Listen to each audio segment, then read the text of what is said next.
The sun was setting on a chilly autumn evening, casting long shadows over the city streets as hundreds gathered in solidarity.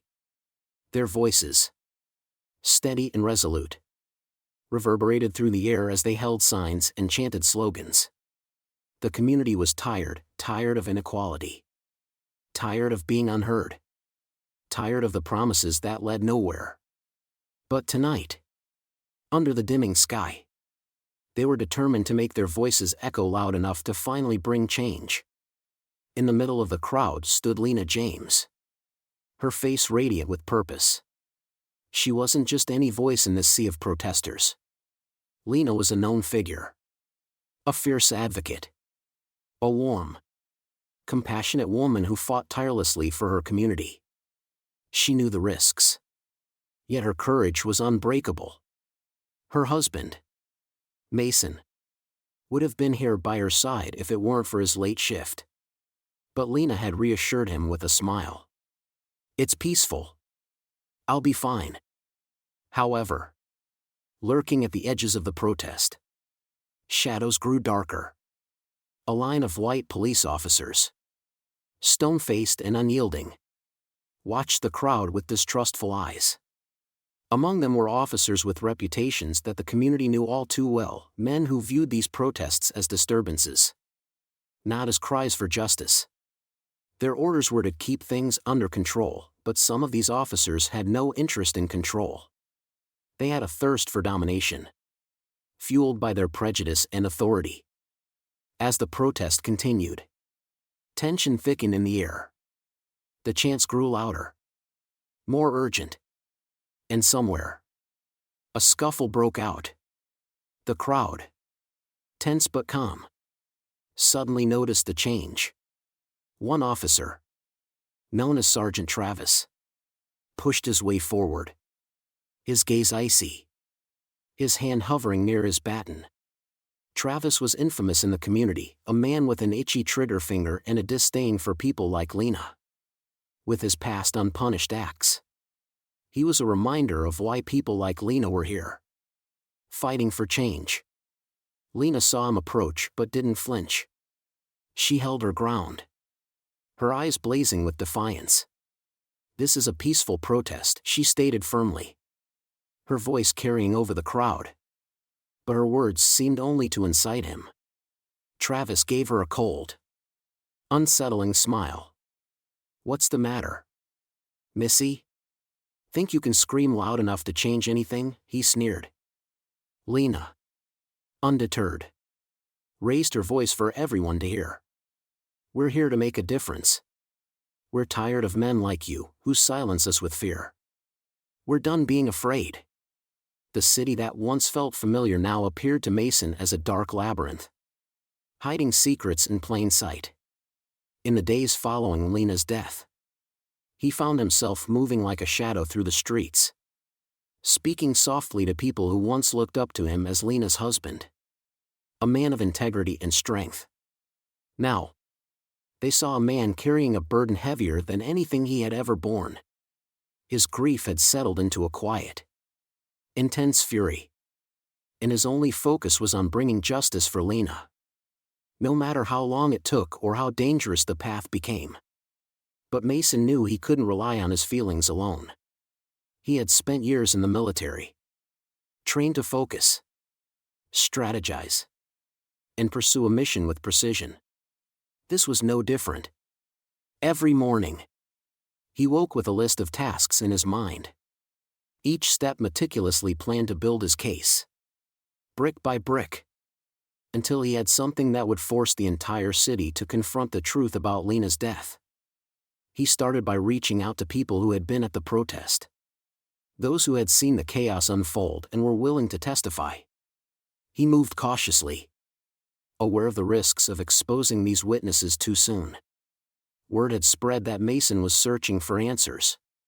And while some in the community came forward, others were hesitant, fearful of retaliation. Many had seen firsthand how those who spoke against the police ended up paying for it one way or another. Mason reassured them, promising protection and anonymity. But he couldn't deny the weight of their fear. It only added fuel to his determination. One evening, a local store owner named Mr. Russell approached Mason discreetly, glancing over his shoulder as he spoke. "I don't want no trouble," he muttered, his eyes shifting. "But I saw what happened that night.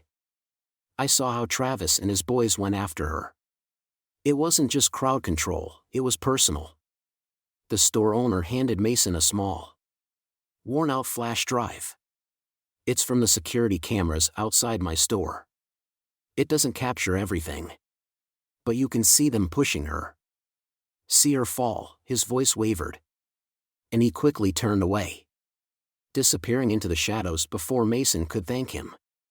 Back home, Mason watched the footage, his stomach tightening as he saw Lena in those final moments.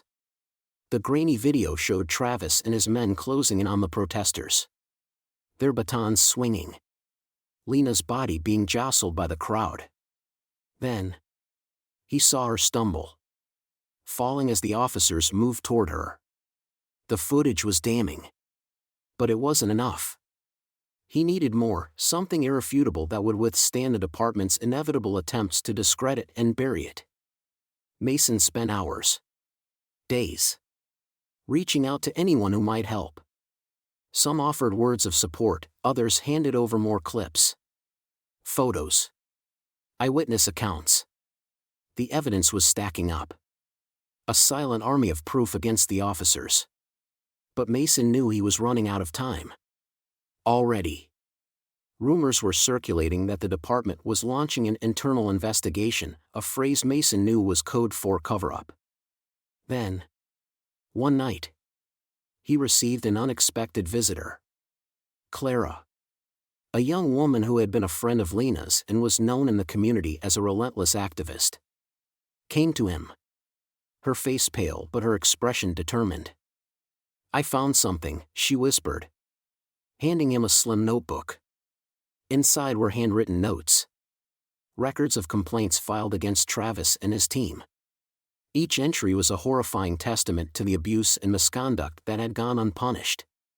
Clara had risked her safety to gather these records, infiltrating an online community forum where former victims shared their stories, often anonymously. "They tried to keep it under wraps," she said, her voice barely a whisper. "But people talk when they think no one's listening." As Mason pored over the records, he felt both anger and satisfaction. The complaints dated back years, a trail of brutality that had somehow escaped justice, a web of lies that the department had spun to protect its own. This notebook, combined with the witness testimonies and video footage, was starting to form a case, one that he could take to a lawyer, one that would force the city's eyes open. However, Mason's quest had not gone unnoticed. Late one night, as he reviewed his findings, he heard a knock at the door. Instinctively, he tensed, his training kicking in as he approached cautiously. Outside, two officers stood, their faces expressionless, their posture menacing. "We've heard you've been asking a lot of questions," one of them said, his voice cold and calculated. "Stirring up trouble. For your own sake, you might want to reconsider." Mason's jaw clenched, but he kept his voice steady. If there was nothing to hide, then questions wouldn't be a problem. Would they? The officer smirked, leaning in slightly. "Be careful, Mason. You're grieving, we understand that. But sometimes, it's better to let things go." They left as silently as they had arrived. But their message was clear, they knew what he was doing, and they were prepared to stop him. The warning fueled Mason's resolve even more. He knew the risks, but Lena's death had left him with nothing to lose. He would press forward, undeterred. In the days that followed, Mason grew more cautious, conducting his investigation in secrecy. He knew he needed legal backing, someone who wouldn't be swayed by intimidation or bribery. That's when he found James Cartwright, A seasoned civil rights attorney with a reputation for standing up against corrupt officials. Cartwright was hesitant at first, wary of taking on the case of a grieving widower against the police. But Mason's evidence, and his unwavering resolve, won him over. As they began building the legal case, Mason and Cartwright faced new obstacles. Files went missing. Witnesses backed out. And strange cars parked outside Mason's house at all hours. The intimidation tactics were relentless. But Mason's military training had prepared him for situations like this. He was always vigilant. Always ready. And with each passing day, he felt Lena's spirit pushing him forward, reminding him of the reason he couldn't give up. The community, once fearful and silent, began to rally behind him. Word of his investigation spread, and people started coming forward with stories of their own.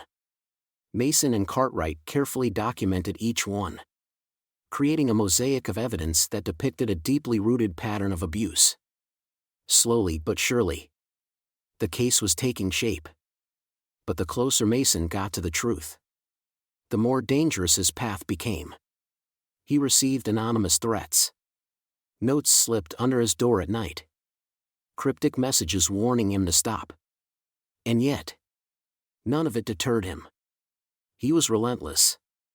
His love for Lena transforming into a quiet, unbreakable resolve.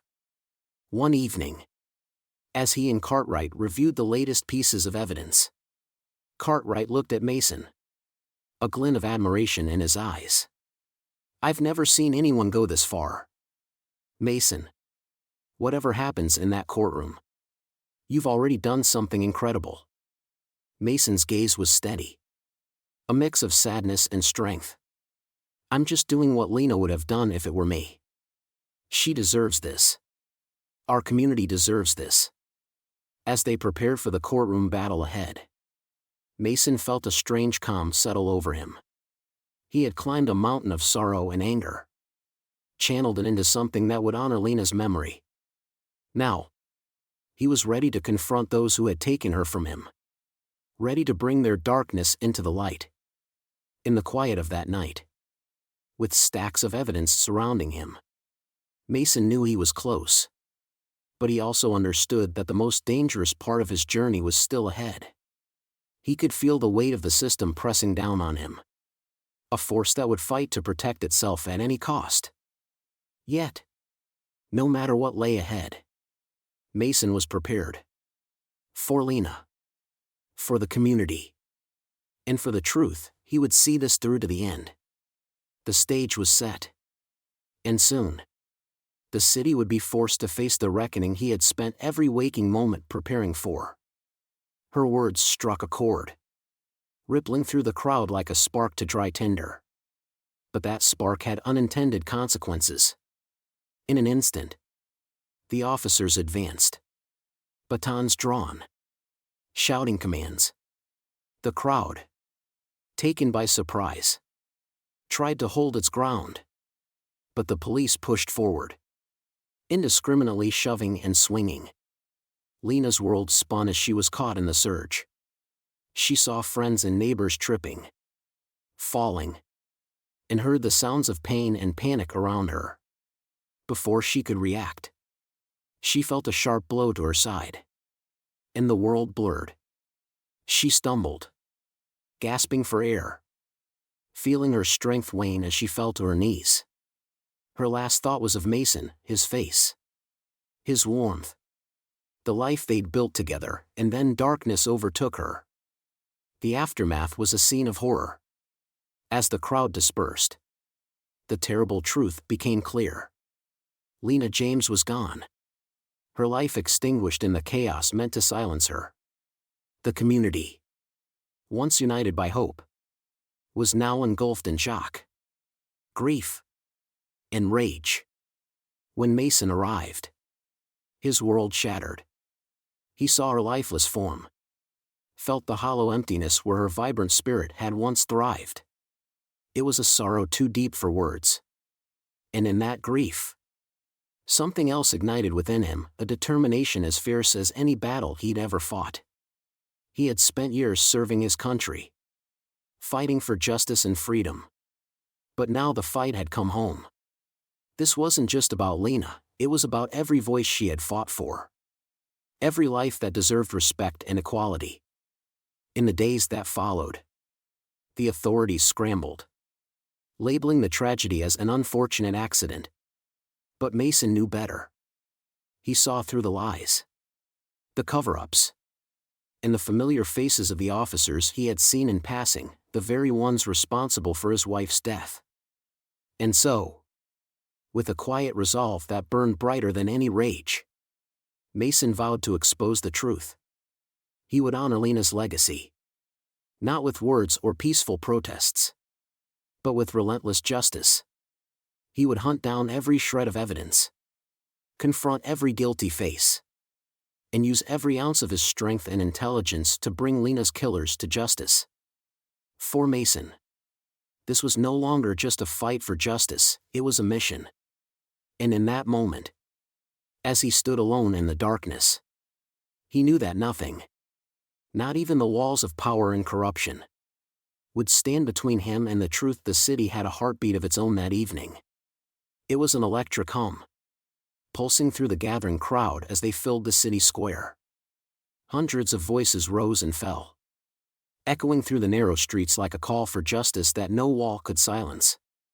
Banners, handmade and vibrant, waved in the wind, each one bearing messages of equality and change. The scent of determination was thick in the air, and every person standing there knew the importance of this night. They knew it was more than a protest, it was a stand for dignity. A pushback against the tide of injustice that had drowned their voices for too long. In the center of this restless ocean of faces was Lena James. She was a figure of quiet strength. Her head held high, her posture steady, as if she were carrying the weight of everyone's hopes on her shoulders. Her eyes were sharp, scanning the crowd, and wherever she looked, her gaze sparked encouragement, offering unspoken support to those around her.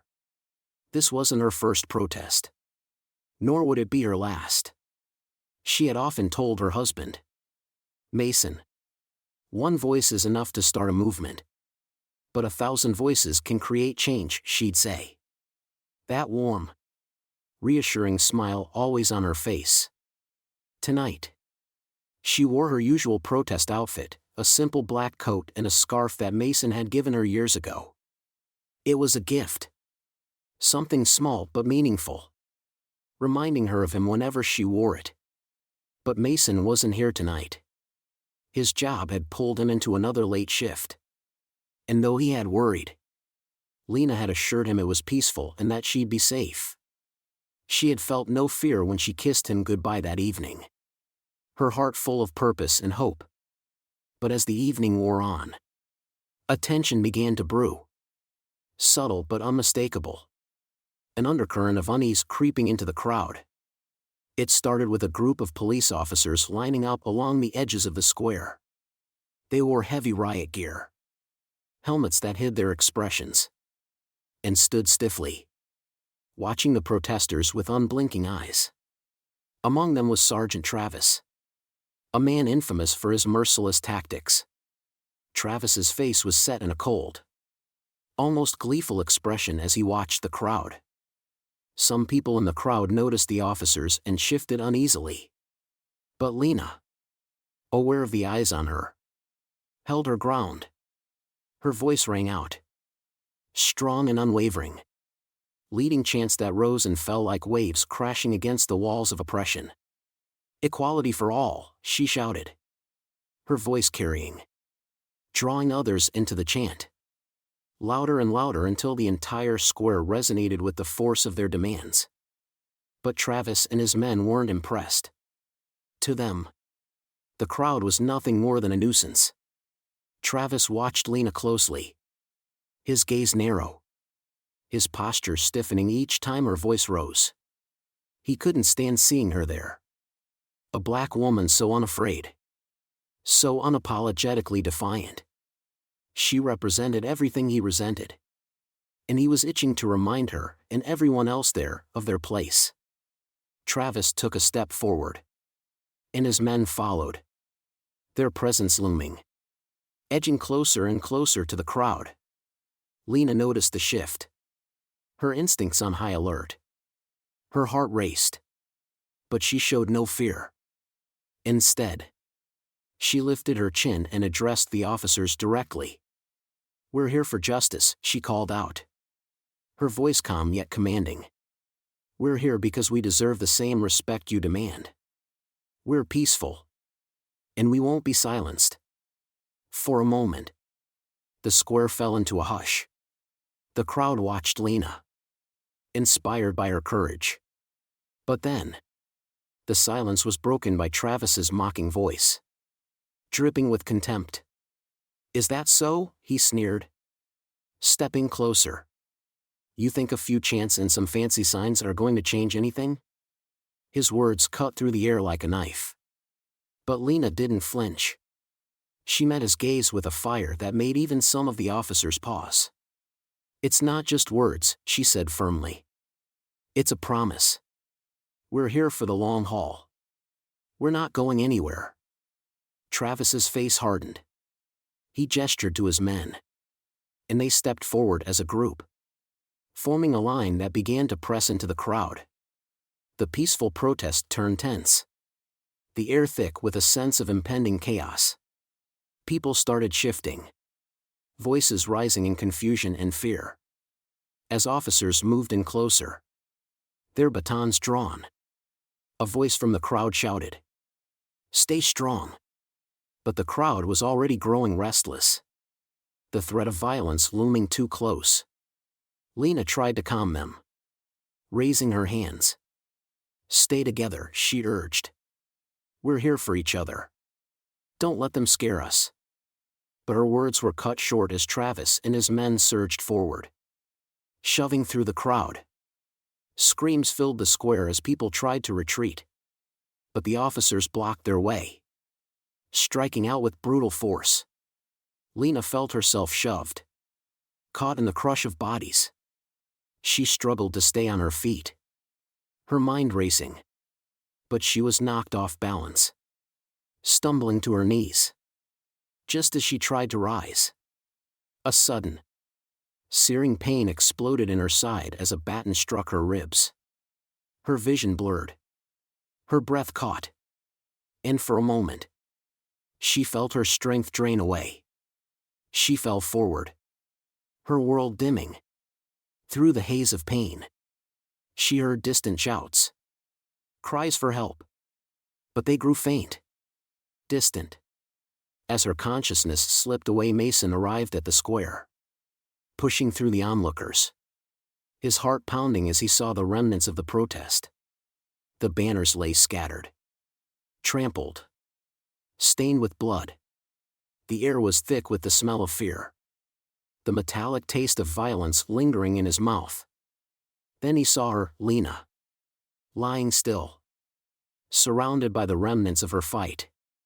He dropped to his knees, his hands shaking as he reached out. But her warmth was gone, replaced by the cold, unforgiving silence of death. His world shattered in that moment, his breath stolen, his heart breaking as he realized the reality of his loss. Anger flooded his veins, white-hot and relentless. As he clutched her lifeless form, Lena had been his everything, his anchor, his light, and in a single, brutal moment, she had been taken from him, snuffed out by those sworn to protect. That night, a part of Mason died with Lena. But in the hollow left behind, something else stirred, a fierce, unyielding resolve. He knew her death wouldn't go unnoticed. Not if he had any say in it. Mason's mind raced, calculating, his old instincts kicking in. He had spent years defending his country. But now he would use every skill he had, every connection, every ounce of strength, to expose the truth and bring Lena's killers to justice. He would take on the corrupt system that had taken his wife. Tearing down every wall. Exposing every hidden face. He would make them pay. And he knew, deep down, that no one, not even those with badges and titles, would be safe from the reckoning he would bring. As he rose from Lena's side, Mason knew his life's purpose had shifted. He had a mission now. And he wouldn't stop until he had justice. Not only for Lena, but for every voice she'd stood for. Every person who had ever been silenced by those in power. The night was dark. But Mason's path was clear. And he would walk it with unwavering resolve. The city square was usually quiet at dusk. A place where people gathered during the day for food trucks and casual conversations. But tonight, it was transformed into a symbol of defiance. People of all ages and backgrounds gathered. Their faces illuminated by the dim light of street lamps and the glow of candles they held high. Young mothers held their babies close. Elderly men and women leaned on canes. And teenagers stood shoulder to shoulder with their friends. Every single person was there for a reason, each one with their own story of discrimination, mistreatment, or simply a desire to see justice. In the heart of this gathering, Lena James stood out like a beacon. Dressed simply, yet with a grace that commanded respect. She moved through the crowd, pausing here and there to offer a hug, an encouraging smile, or a few words to the younger women who looked up to her. To many, Lena was more than just a community leader, she was family. A confidant. Someone who understood their struggles deeply because she lived them too. Tonight's protest had been in the making for weeks. The recent incidents of racial profiling, discriminatory arrests, and even unprovoked assaults on community members had finally reached a breaking point. Lena had been among those urging people to come forward and make their voices heard. To bring their stories into the light. This city has taken too much from us, she'd say in meetings. Her voice unwavering. They may ignore one of us, but they can't ignore us all. As the crowd began chanting, "No justice, no peace," their voices rose like a wave, washing over the square. Lena felt a surge of pride and strength from her community's energy. This was why she was here. This was why she had spent countless late nights planning, organizing, calling, and rallying, making sure every person knew that their voice mattered. She believed in the power of this unity, in the change it could bring. But she wasn't naive. She knew the risks. She knew that the city's law enforcement had been watching, listening, even trying to intimidate those involved. Just the night before, Lena had received a cryptic, threatening voicemail, no name, no identification. Just a cold voice warning her to stay out of trouble. But Lena hadn't flinched. She'd faced too much in her life to be scared off by empty threats. Yet, as the protest reached a fervent pitch, the unease she had buried beneath her determination began to creep back. A line of police officers had assembled at the square's edge, their presence like a dark storm cloud looming over the crowd. Lena's eyes met those of her fellow organizers, their expressions tense and cautious. They knew what this could mean. Leading the police formation was Sergeant Travis, a name whispered with bitterness and fear across the community. Travis had built a reputation as a man who used his badge as a weapon, treating his authority like a shield that protected him from any accountability. His disdain for people like Lena was palpable, a hatred barely concealed behind his cold stare. Without warning, Travis signaled to his officers, and they moved forward, stepping in unison, their heavy boots thudding against the pavement. The crowd, sensing the shift, instinctively drew back, clutching their banners tighter, holding each other closer. Lena raised a hand, motioning for calm, hoping that they would hold their ground and not let fear fracture their unity. She stepped forward, separating herself slightly from the crowd, her voice ringing out clear and strong. "We're here peacefully," she declared, looking directly at Travis. "We have a right to be heard. A right to demand justice. We're not here to cause trouble." Travis's lips twisted into a smirk. He looked at Lena with a cold amusement that made her stomach tighten. "You think you have rights?" he sneered. Loud enough for those closest to him to hear. "People like you don't get to make demands. You don't get to disrupt my city and expect us to just stand by." The words were sharp, biting. And with them, Lena felt a shiver of realization. Travis wasn't just here to control the crowd, he was here to make an example of them. To crush their spirit. To send a message that would resonate far beyond tonight. The officers stepped closer, closing the gap between themselves and the crowd. Lena could feel the shift in the atmosphere, the tension that was once held at bay now teetering on the edge of violence. Her heart pounded. But she refused to back down. She knew that if she showed fear, the crowd would falter. And all they had worked for would crumble. "You don't scare us," Lena said, her voice carrying through the square. "We've faced worse than you. And we're still standing. Tonight. We're here to remind you that we won't be silenced." For a brief moment, there was silence. A breath held by the entire crowd. But then, as if snapping under some invisible command, Travis raised his baton and pointed it at Lena. The signal was unmistakable. The officers surged forward, their batons raised, shoving, striking, pushing people back. The peace was shattered, replaced by screams and the chaotic sound of bodies being knocked to the ground. Lena was caught in the crush, her heart racing as she struggled to stay on her feet. She saw friends, neighbors, people she had known all her life, scrambling to protect themselves. The officers were relentless, swinging their batons without hesitation, without mercy. She felt a sharp pain as one of them struck her shoulder, nearly knocking her to the ground. "Hold the line," someone shouted. But it was too late. The crowd was breaking. People trying to escape the onslaught, yet unable to find a way out. Lena stumbled, her vision blurring, her breaths coming in short, painful gasps. She managed to catch herself. But just as she tried to stand, another blow struck her side. And this time, she fell hard onto the cold pavement. In that moment, as she lay there, her body aching, her senses dimming, a single thought filled her mind. Mason. She wished he were here. Wished she could see his face, feel his hand holding hers one more time. But darkness was closing in.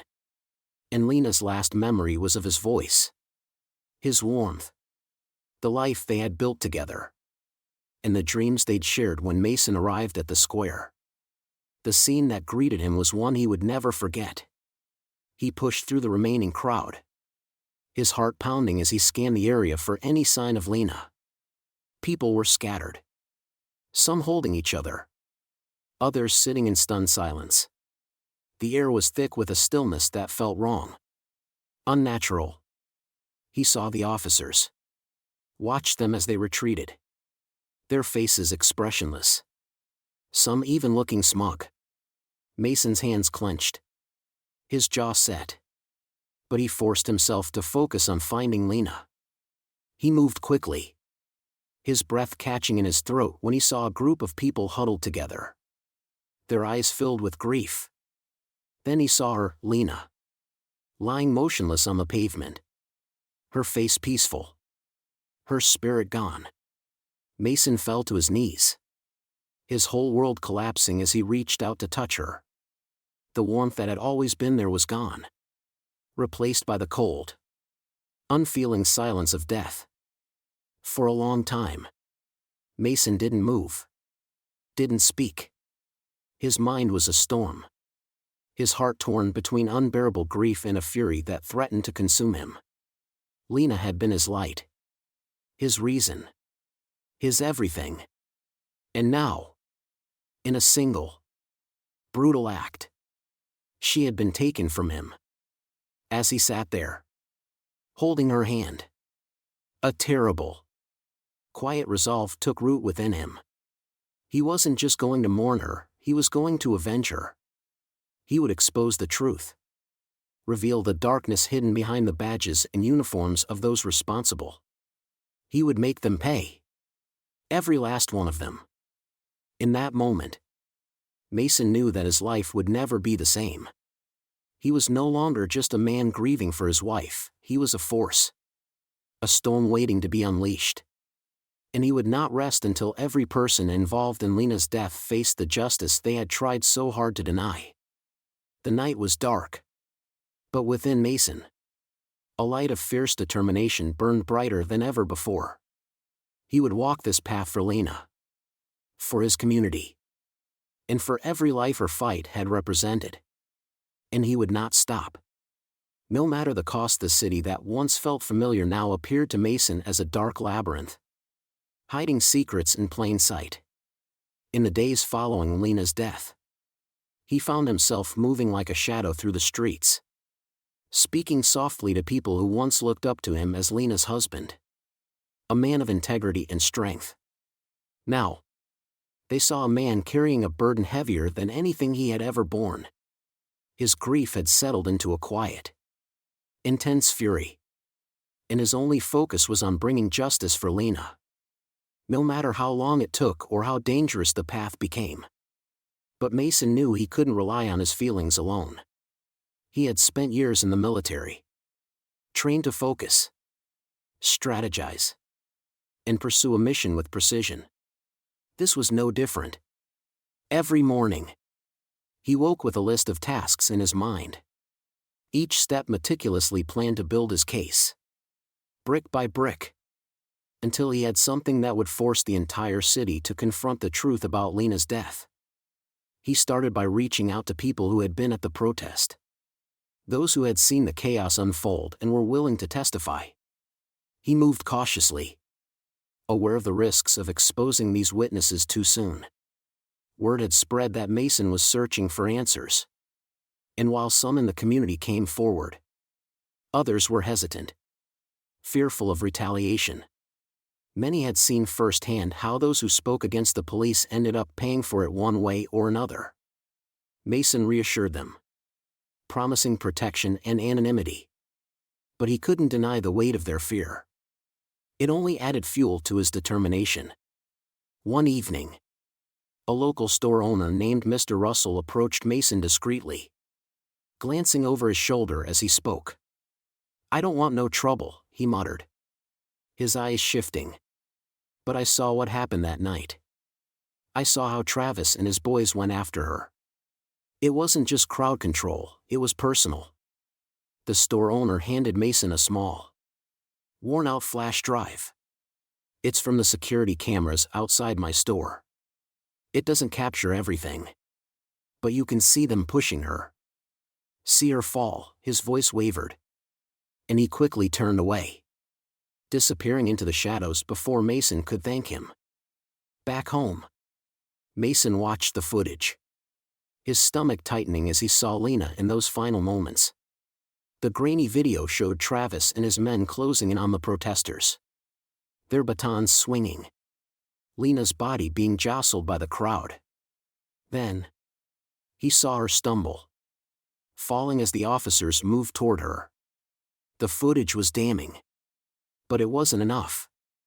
He needed more, something irrefutable that would withstand the department's inevitable attempts to discredit and bury it. Mason spent hours, days, reaching out to anyone who might help. Some offered words of support, others handed over more clips. Photos. Eyewitness accounts. The evidence was stacking up. A silent army of proof against the officers. But Mason knew he was running out of time. Already, rumors were circulating that the department was launching an internal investigation, a phrase Mason knew was code for cover-up. Then, one night, He received an unexpected visitor. Clara, a young woman who had been a friend of Lena's and was known in the community as a relentless activist, came to him. Her face pale but her expression determined.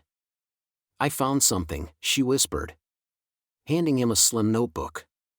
Inside were handwritten notes. Records of complaints filed against Travis and his team. Each entry was a horrifying testament to the abuse and misconduct that had gone unpunished.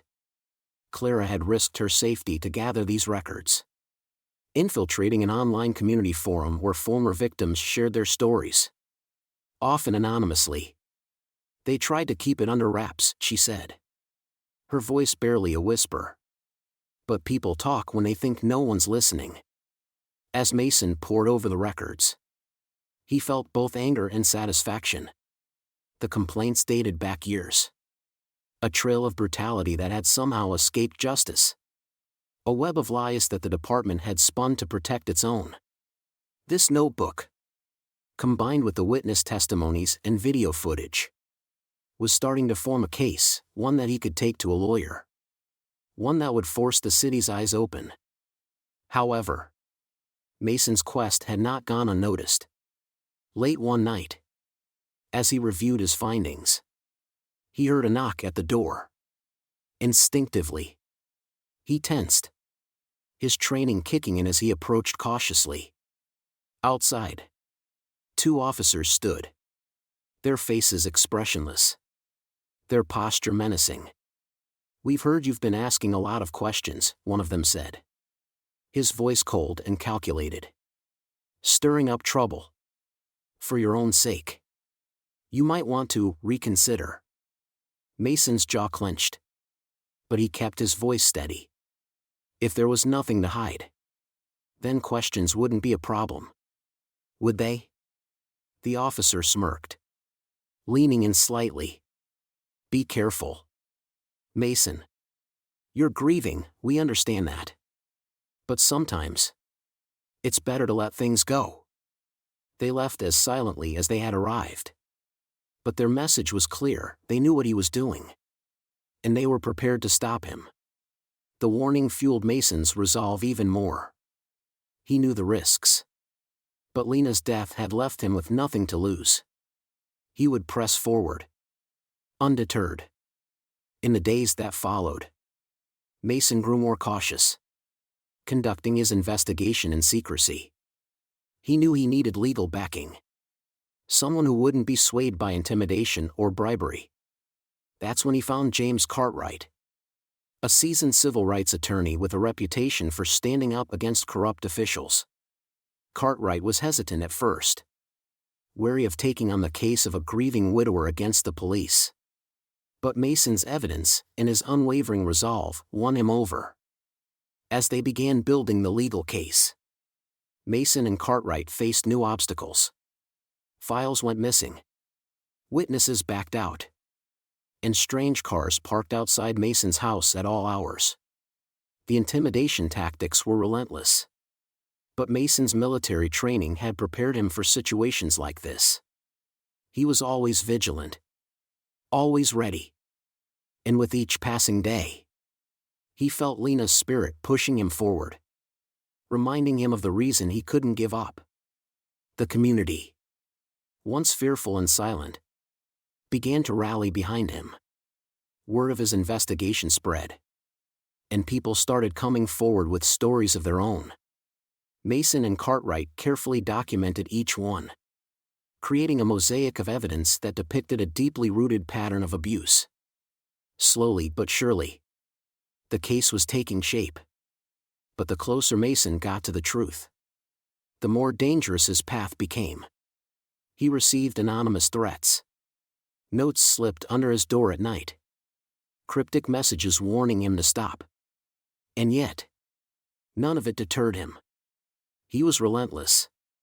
His love for Lena transforming into a quiet, unbreakable resolve. One evening, as he and Cartwright reviewed the latest pieces of evidence, Cartwright looked at Mason, a glint of admiration in his eyes. "I've never seen anyone go this far. Mason, whatever happens in that courtroom, You've already done something incredible. Mason's gaze was steady. A mix of sadness and strength. I'm just doing what Lena would have done if it were me. She deserves this. Our community deserves this. As they prepared for the courtroom battle ahead, Mason felt a strange calm settle over him. He had climbed a mountain of sorrow and anger, channeled it into something that would honor Lena's memory.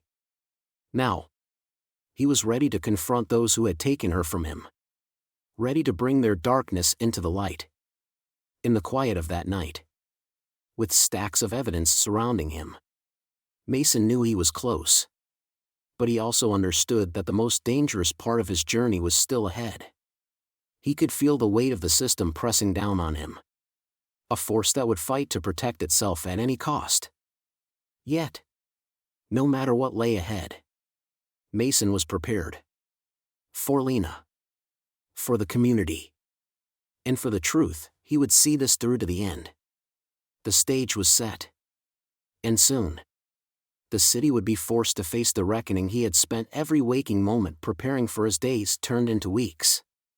Mason's investigation became more than just a personal mission, it was a movement.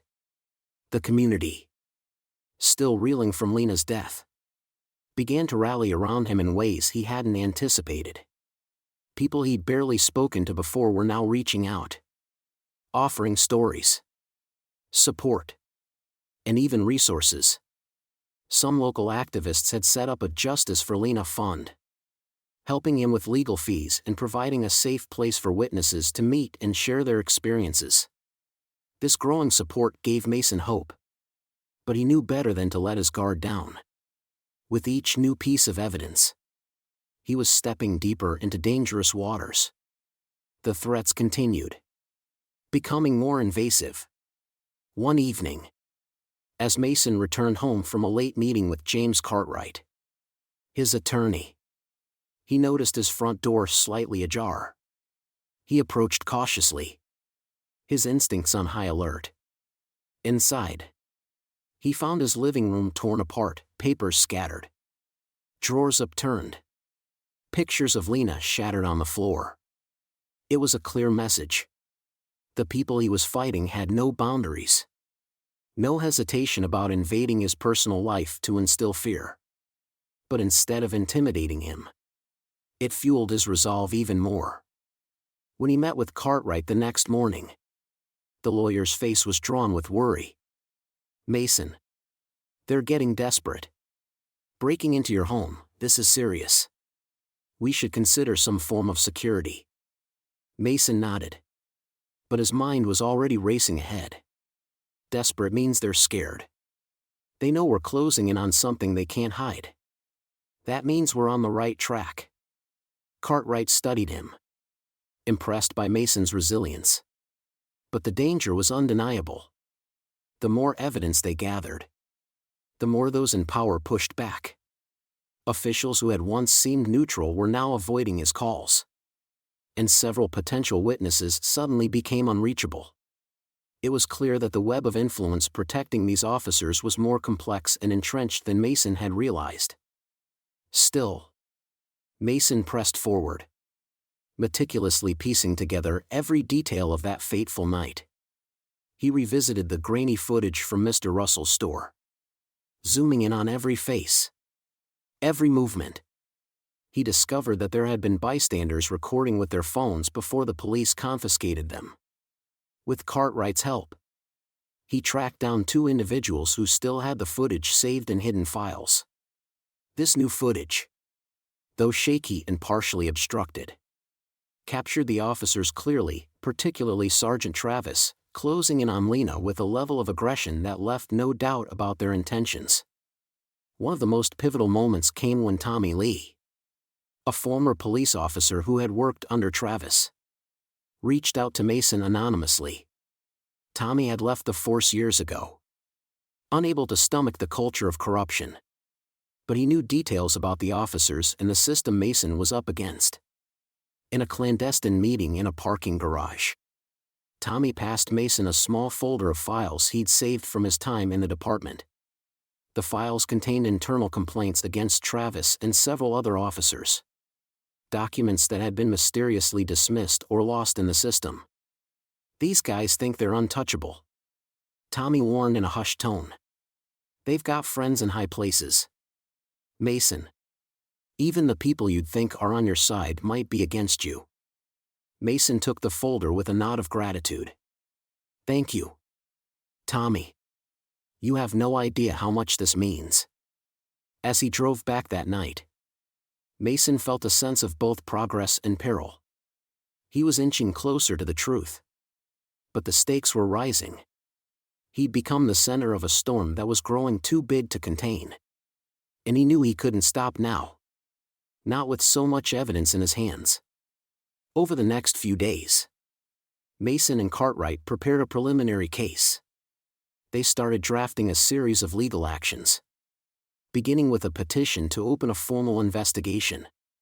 Cartwright, always cautious, suggested they proceed carefully, mindful of the barriers the police department and city officials would place in their way. But Mason's patience was wearing thin. He wanted justice, not bureaucracy. At a town hall meeting, Mason finally went public. He stood before the community, his voice steady and firm. As he recounted the night Lena was taken from him, he spoke of the evidence he'd gathered, the people who had come forward despite the risks, and the footage that clearly showed Travis's aggressive actions. The crowd listened in silence, their faces a mix of sorrow, anger, and a fierce determination that mirrored his own. We've been silent too long, Mason declared, his voice echoing in the hall. Lena believed in a future where our voices would be heard, where people like Travis would be held accountable. And for her, for all of us, we have to make sure this doesn't end here. The meeting ended with a swell of support. People cheering, chanting Lena's name. The city could no longer ignore him.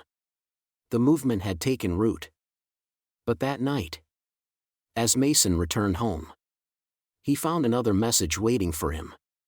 His car tires had been slashed, and a note left on his windshield read, "Stop, or you'll end up like her." Mason clenched his fists, the threat gnawing at him. But he refused to be swayed. If anything, the threats confirmed he was closer than ever.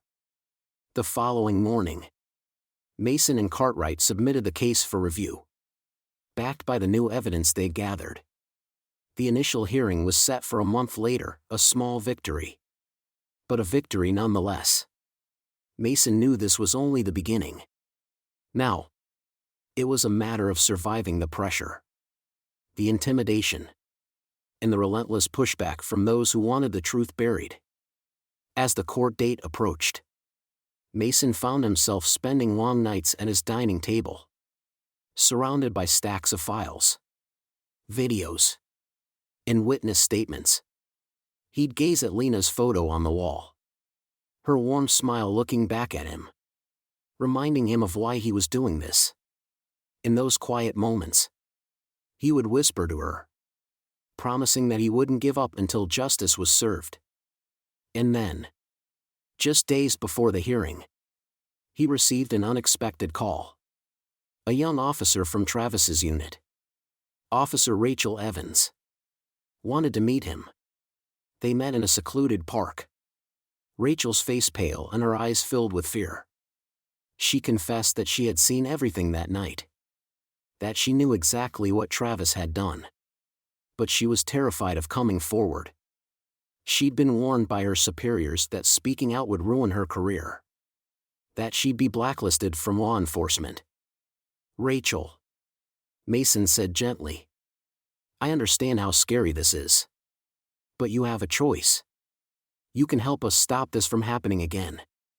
You can make Lena's death mean something." Rachel looked at him, her face conflicted. Finally, she nodded, her voice shaking. "I'll testify, Mason. I'll do it, for her. And for everyone else they've hurt." With Rachel's testimony secured, Mason felt a renewed sense of purpose. She was the last piece he needed. Someone from within the department who could confirm the truth of that night. Someone who would make it impossible for the police to deny what had happened. But as he prepared for the hearing, Mason knew the fight was far from over. He expected Travis and his allies to retaliate. To come at him with everything they had. This was a system that had thrived on silencing voices like his. On burying evidence and manipulating the law. And Mason understood that. In taking them on, he had put himself directly in their crosshairs. Still, as he gathered the files and organized the evidence one last time, he felt a sense of calm. He was ready. The city was about to witness the truth he had uncovered. And no threat or intimidation would stop him from making sure they saw every ugly detail. This fight had become his life. His purpose. And he knew that. With Lena's memory guiding him, he would see it through to the end. The courthouse loomed ahead. An imposing structure of cold gray stone that seemed to echo the daunting battle Mason was about to face. The morning was quiet. Almost unnervingly so. As Mason stood at the entrance, surrounded by supporters from the community, he could feel the weight of their expectations on his shoulders. Their hopes for justice resting squarely on him and the evidence he had gathered. This trial wasn't just for Lena, it was for every person who had ever felt silenced. Every family who had lost someone to a system that seemed beyond accountability. James Cartwright, Mason's attorney, approached him. His usual composed expression tempered with a hint of tension. "Are you ready for this?" Cartwright asked quietly. Mason looked at him. His jaw set. Eyes steady. "I've been ready since the night they took her from me." The two entered the courthouse. And as they walked down the corridor toward the courtroom, whispers followed them. Reporters and curious onlookers had gathered, drawn by the high-profile nature of the case. For the city, it was a rare confrontation, a grieving husband against the very institution meant to protect its citizens. As they entered the courtroom, Mason's eyes locked onto Sergeant Travis, who sat with his defense team on the other side of the room. Travis's face was calm, even smug. A slight smirk playing on his lips as if this trial were just a minor inconvenience. The sight stirred a deep anger in Mason. But he forced himself to stay focused. He would not let his emotions cloud the facts. He knew that the evidence would speak for itself. The trial began with opening statements. And Cartwright wasted no time laying out the case. He described Lena's death, the events of the protest, and the mountain of evidence they had gathered, including witness testimonies, video footage, and the damning files from former officers like Tommy Lee. He framed it as not just an individual act of violence but a pattern of abuse that had festered within the department for years. Travis's lawyer responded with cold efficiency, attempting to paint the protesters as agitators who had incited chaos and left the police with no choice but to take action. He described the incident as an unfortunate accident, an act of self-defense in the face of a hostile mob. But as the trial continued, it became clear that Cartwright's case was built on far more than rhetoric. Witness after witness took the stand, each recounting the fear, confusion, and unprovoked violence of that night. The grainy footage from Mr. Russell's store was played for the court, showing Travis and his team pushing into the crowd with unnecessary force. And the room fell into a tense silence as Lena's final moments unfolded on the screen. Mason watched, his heart aching. Yet his gaze never wavered. Then came the turn of Officer Rachel Evans, the young officer who had risked her career to testify. She took the stand with trembling hands. But her voice was steady. She described how she had witnessed the deliberate targeting of Lena. How Travis had issued orders to disperse the crowd by any means necessary. And how she'd been told to stay silent afterward. The defense tried to discredit her, implying that she was a disgruntled officer with an axe to grind. But Rachel held her ground. Her eyes filled with determination. "I saw what happened," she said firmly. "They didn't just enforce order, they used violence as a weapon. Lena James didn't deserve what happened to her." Her testimony was a turning point. A blow that cracked the foundation of the defense's argument. The courtroom buzzed with whispers. The press scribbling furiously. And for the first time, Mason saw a flicker of uncertainty in Travis's eyes. The once smug sergeant shifted uncomfortably, his confidence beginning to falter. But the defense wasn't finished yet. In a surprising move, Travis's lawyer called several high-ranking officials to the stand, each one testifying to the integrity of the department and dismissing the complaints as isolated incidents. They portrayed Travis as a diligent officer, a protector of the city, a narrative that attempted to cast doubt on Mason's entire case. Cartwright, however, was ready. In his cross-examination, he exposed the inconsistencies, pointing out the complaints that had been buried, the victims whose voices had been ignored, and the web of influence that had shielded Travis from accountability. He painted a picture of a system that had not only failed its citizens but had allowed corruption to thrive. Finally, the day came for Mason to take the stand. As he walked to the witness box, the weight of the entire journey bore down on him. He looked out over the courtroom, seeing the faces of Lena's friends, community members, even strangers who had come to support him.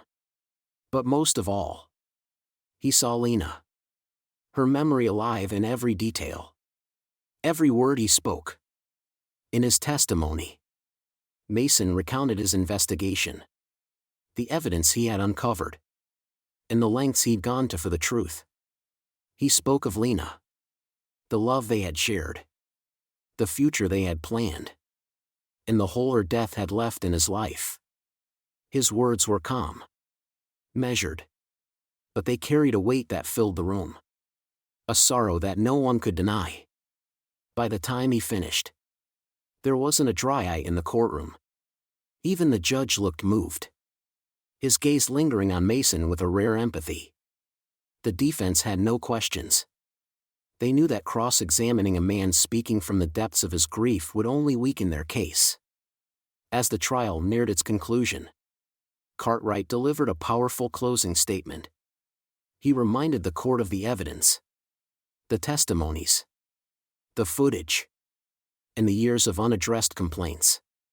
He spoke of the importance of justice, not only for Lena but for a community that had suffered in silence for too long. Lena James was more than just a victim, he concluded. She was a voice, a force for change, and her death must not be in vain. The defense, in its final statement, tried to appeal to authority, suggesting that finding Travis guilty would undermine trust in law enforcement.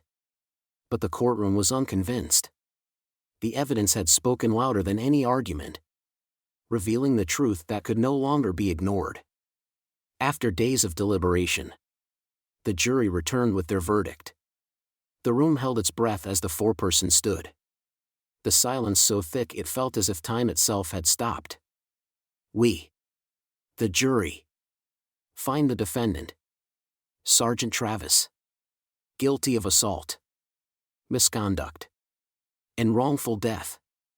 The words hit Mason like a wave, a surge of relief and justice that washed over him. He closed his eyes, feeling a weight lift, a burden he'd carried since the night Lena had been taken from him. Around him, the community erupted into applause and tears.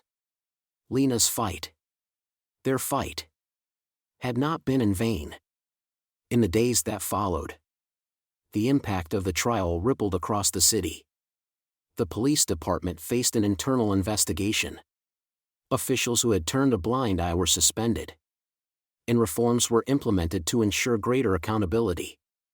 Lena's name became a symbol of change, her legacy immortalized in the hearts of those she had inspired. Mason returned to the now empty square where Lena had made her final stand. As he stood there, looking out at the spot where she had spoken her last words, He felt her presence. A quiet warmth that filled the air around him. She had believed in justice. In the power of speaking up. And now, her dream had become a reality. He whispered softly. "We did it. Lena." Your voice was heard. As he walked away, Mason felt a sense of peace. A closure he hadn't thought possible. He knew he would carry Lena's memory with him always. Her strength guiding him. And though his heart still ached, he understood that this journey had brought not only justice but hope. A reminder that even in the face of darkness, light could prevail.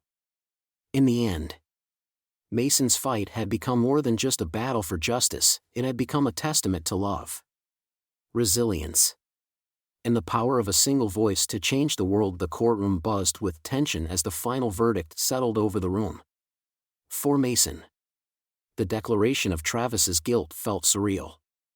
Like an echo of something he had dreamed of but never fully believed would happen. The weight of his journey washed over him. Each step, each sleepless night, each act of courage leading to this moment. Lena's name, her memory, had become a beacon of justice, shining through the thick fog of corruption that had once obscured the truth. As the judge issued Travis's sentence, a substantial prison term for his actions, Mason watched the officer's face. Seeing, for the first time, a crack in the man's smug veneer. Travis's eyes darted nervously. The confidence he'd once wielded now diminished, replaced by fear and anger. For Mason, there was no satisfaction in seeing another man brought low. But he felt a grim sense of peace. Justice had spoken. The city had witnessed it. And it was a justice they could never ignore. The courtroom erupted into murmurs.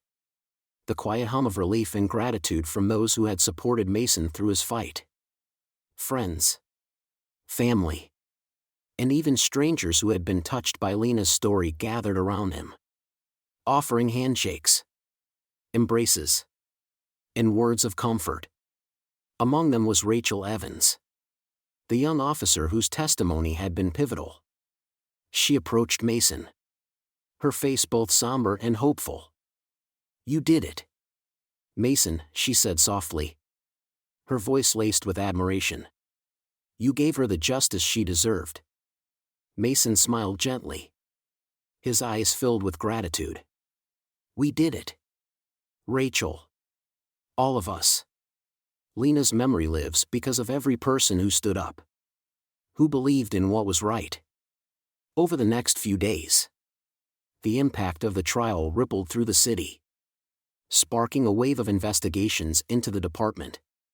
The systemic corruption that had once felt untouchable was now laid bare. And the city council announced a series of reforms that included body cameras, unbiased oversight, and training programs aimed at preventing further abuse. Lena's name was at the heart of it all.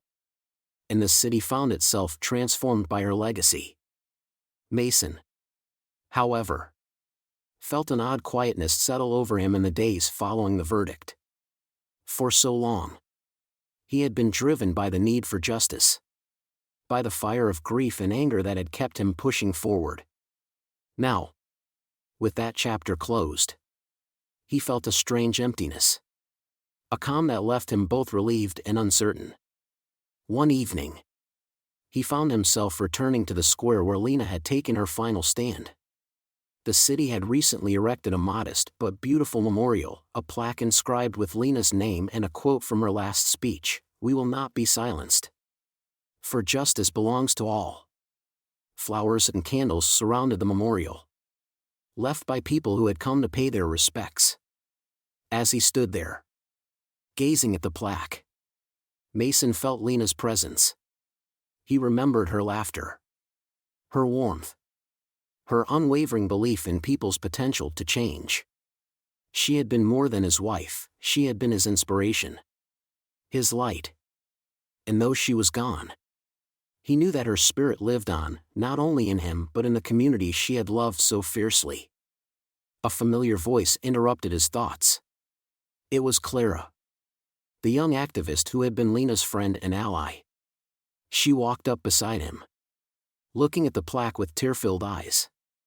"They're naming the community center after her," Clara said softly, a proud smile on her face. "It'll be the Lena James Community Center. A place for everyone to gather, to learn, to grow.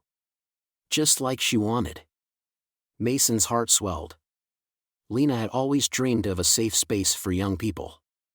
A center where they could feel seen, supported, and empowered. Now, that dream was becoming a reality. "She'd be so proud," he whispered, his voice thick with emotion. Clara looked at him, her gaze steady. "She'd be proud of you too, Mason. You kept her dream alive. And now, it belongs to all of us." They stood in silence, each lost in their memories, feeling the weight of Lena's absence yet comforted by her enduring legacy. Mason felt a profound peace settle over him, a sense of closure that he hadn't thought possible. In the months that followed, Mason found himself stepping into a new role within the community. The young people Lena had mentored began reaching out to him, seeking his guidance, his strength. Slowly, Mason became not just Lena's widower, but a mentor and advocate in his own right. A role he embraced as a way to honor her memory. The Lena James Community Center opened to much fanfare, its walls filled with photos of Lena, her life, her work, and her impact on the community. Mason attended the opening ceremony, standing among the many lives she had touched. The air was filled with stories, laughter, and gratitude. A celebration of Lena's life that reminded Mason of the love and resilience she had always embodied.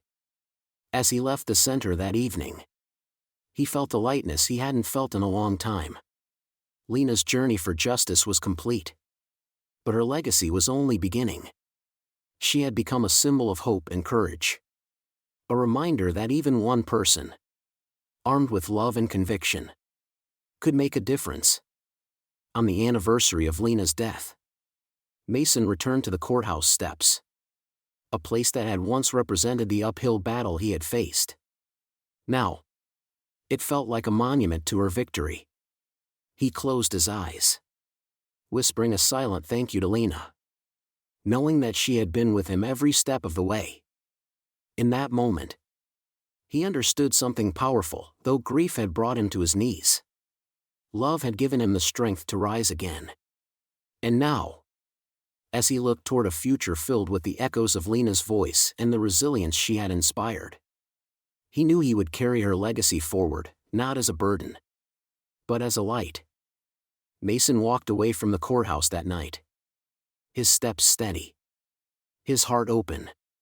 Lena's spirit, her strength, and her unbreakable love for justice lived on, not only in the community that bore her name but in every life she had touched, every heart she had inspired, and every person who would continue her fight.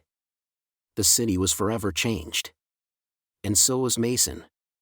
Lena's journey for justice had become his own, a testament to the power of love, the resilience of the human spirit, and the enduring truth that one voice could indeed change the world.